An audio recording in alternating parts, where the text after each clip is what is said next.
We're going to really have a chat now about the reality and how we can really apply some of the amazing knowledge really that we have here. And we have huge experience, really here that can answer a lot of questions. But, sorry about the slowness of going back to it. But I think we had a really interesting conversation. Any of you that were 100 Allies the other day, and we had a conversation about slow scale. And also slow down. It is a reality, and it's also a reality that it's really, really competitive out there. And lots of different reasons for that. You can read the quote, but really that kind of darling category is now a more challenging puzzle to solve. And Ian, I wanted to go straight to you.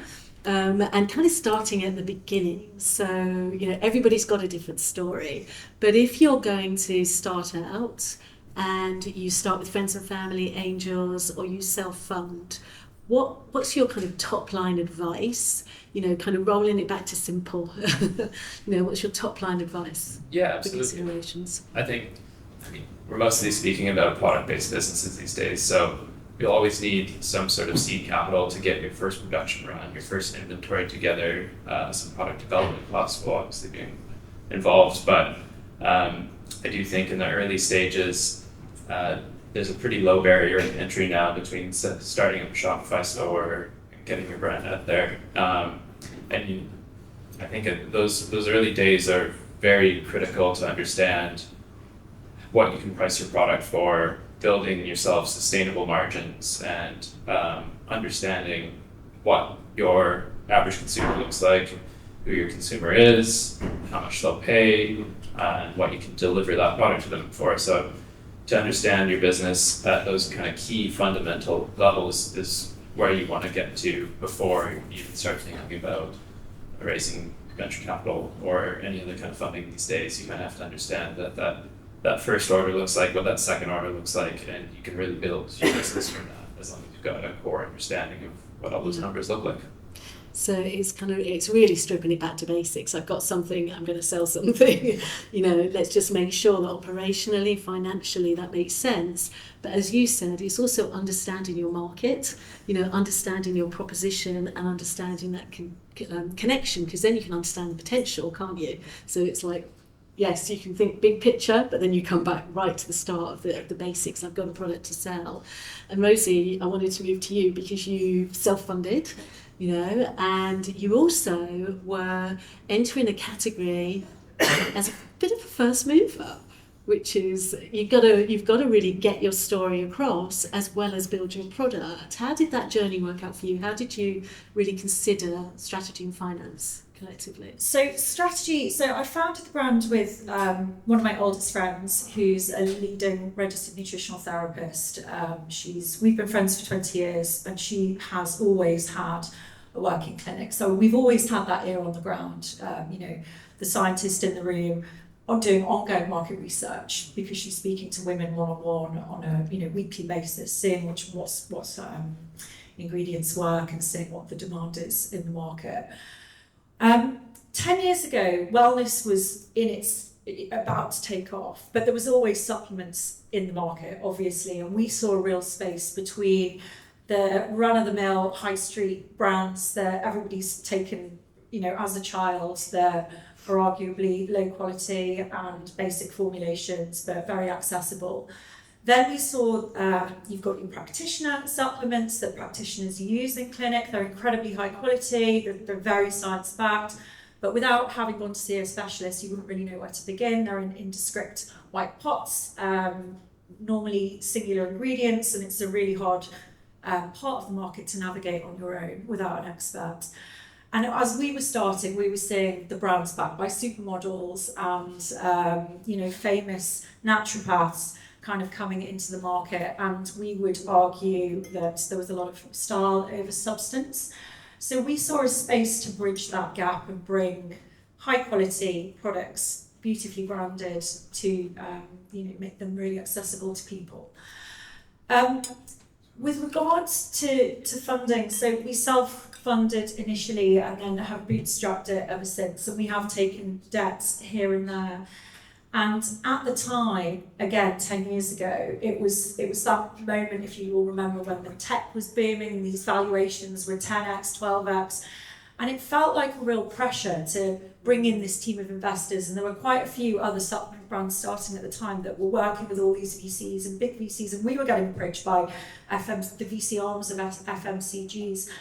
And I've seen so many fall by the wayside because they hadn't figured out what their brand was, what it stood for, what their point of difference was. And they'd got this funding on a high valuation that they then were chasing their tails to try and constantly prove and diversifying into areas of the market that wasn't necessarily authentic to them. I remember sitting around the table, I mean, we got approached by a big FMCG and it was like, wow, this is so flattering and let's have a conversation. And then we were talking to their executives and they were like, and then you can bring out shampoo. And we were like, what are you talking about? Like, we're about supplements, like this is crazy. And we stopped that conversation, but I think that it is at the time when you're in that marketplace that everybody's getting funding to get dragged into that.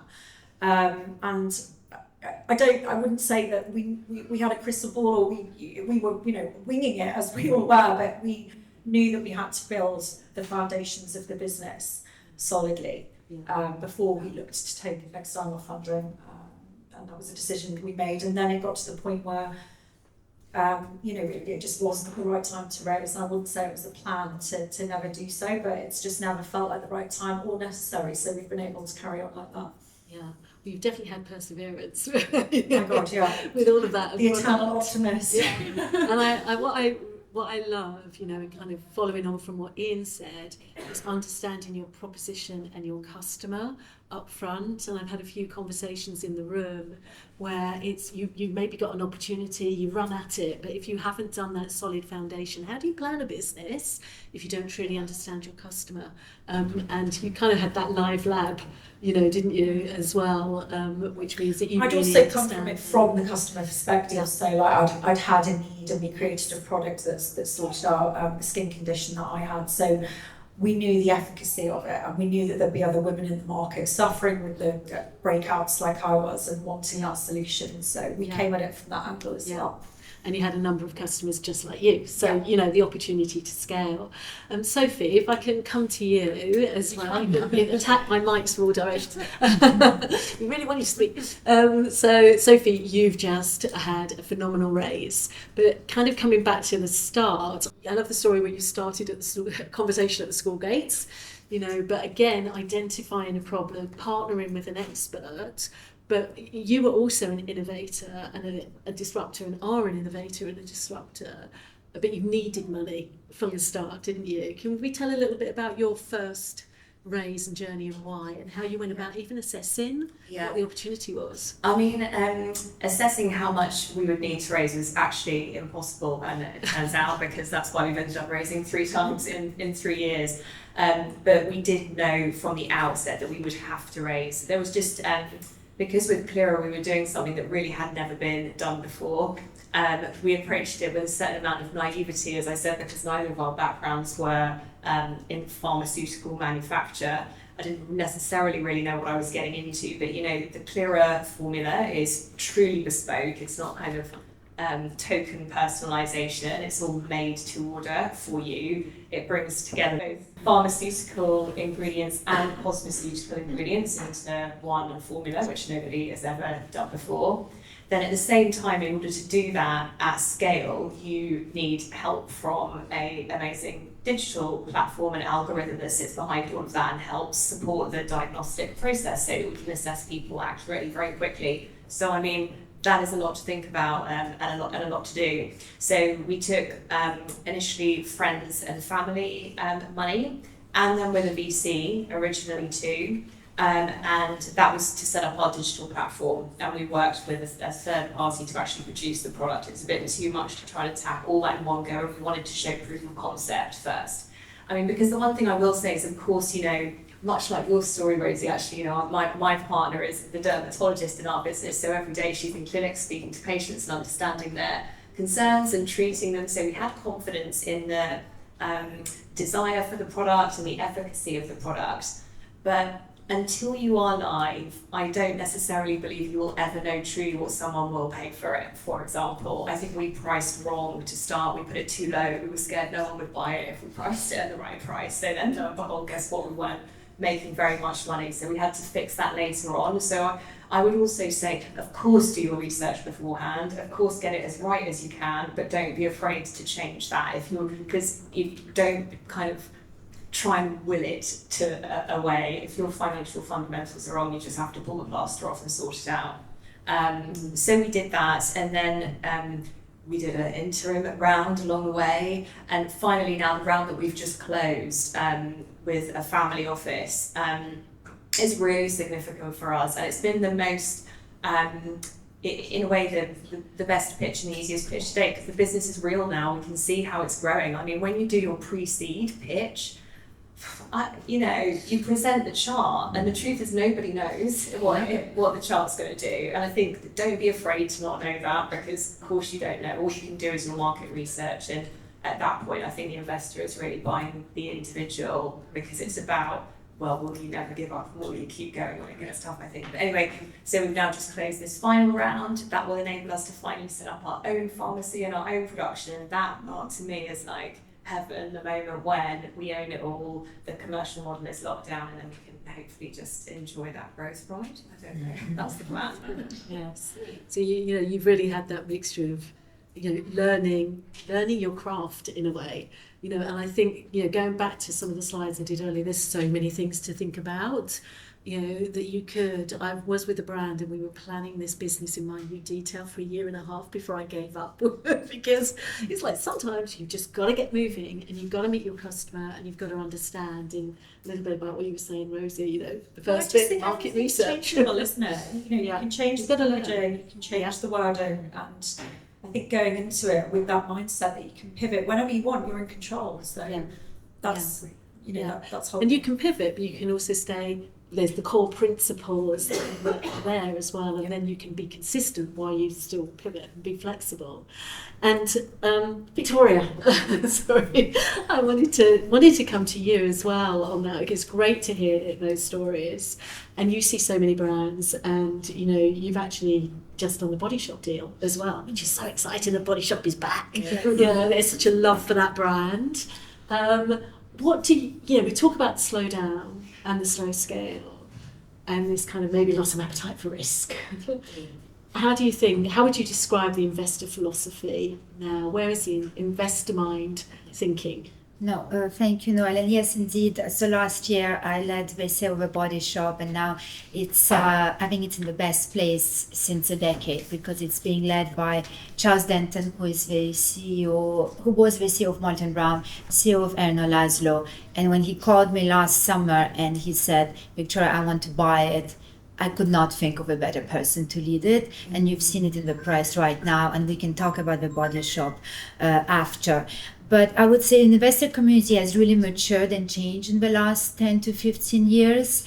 So if 10 years ago, nobody was interested in beauty, the financial guys. I tried to raise. They were all interested in energy drinks, in online retail, tech, and maybe this is when Rosie was approached by an FMCG company. They had no idea what was the difference between a shampoo, a body wash, or a face wash.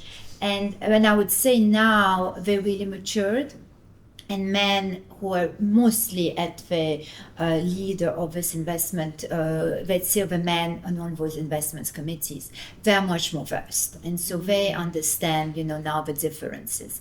And so I would say before, fundraising was at one point easier and harder. Easier in the sense that the investor guys did not know. You could sell them anything, they would believe you. Can say this is going to make you 10 years younger. They say yes, absolutely. But harder because they that's why I went in it. It was a wide space. There was no financial advisors who was looking in it. So it was harder to convince them, yes, you spend 50 quid for this serum. So, and now what I think the investment community is much more educated. A lot of them got burned. A lot of companies, corporates got burned. So it's harder.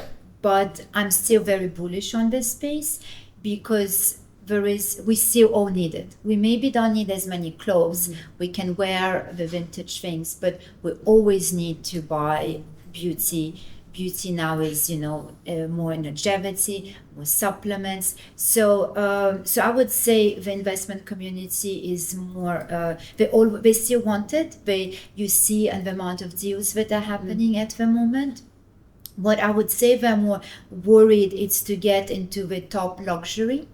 So if you see the deals that happened this year, Wild, it's a mass market, Untouched, this, sanitizer, which I thought after COVID nobody uses it, still got sold for 700 to Church and Dwight.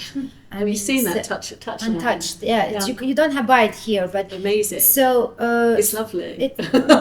You can't buy it, so I'm trying to get somebody from the the US to buy it. And what they're looking for from the investment community, they're looking for scale. So they're looking, how can we get this product in as many Ultas, as many Sephoras, as many Targets as we can. So that's because they realize scale is what's going to drive growth. It's no longer niche, let's distribute in this obscure boutique in this dark street. The investor community wants scalability. Yes. And you can achieve that with luxury or mass. Yes. Yeah. Yes, you can. And Dr. Barbara Stern proves Exactly. you can prove it with luxury. Medik8 proves you can prove it with luxury.